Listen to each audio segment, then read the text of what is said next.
ମଦ ନେଲାଣି 2 ମାସରେ 6 ଜୀବନ।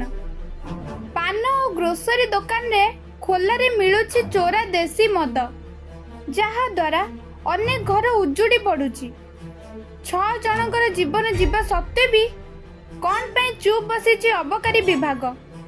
ସୂଚନା ମୁତାବକ କେନ୍ଦୁଝର ଜିଲ୍ଲା ହାଟଡିହି ବ୍ଲକର ଅଁରା ଗାଁରେ ମଦ ମୃତ୍ୟୁ ଦେଖିବାକୁ ମିଳିଛି। ଗାଁର ପାନ ଦୋକାନ ଠାରୁ ଆରମ୍ଭ କରି ଗ୍ରୋସରୀ ଦୋକାନ ପର୍ଯ୍ୟନ୍ତ ସବୁଠି ମିଳୁଛି ଚୋରା ଦେଶୀ ମଦ। ଏଠାରୁ ଦେଶୀ ମଦ ପିଇ ଗତ 2 ମାସ ଭିତରେ 6 ଜଣଙ୍କର ଜୀବନ ଗଲାଣି, ଯାହାକୁ ନେଇ ଗାଁରେ ତୀବ୍ର ଅସନ୍ତୋଷ ଦେଖିବାକୁ ମିଳିଛି। ଅନ୍ୟପଟେ ଅକାଳରେ ଜୀବନ ଚାଲି ଯାଉଥିବା ଲୋକଙ୍କର ପରିବାର ସଦସ୍ୟଙ୍କ ଆଖିର ଲୁହ ଶୁଖୁନି।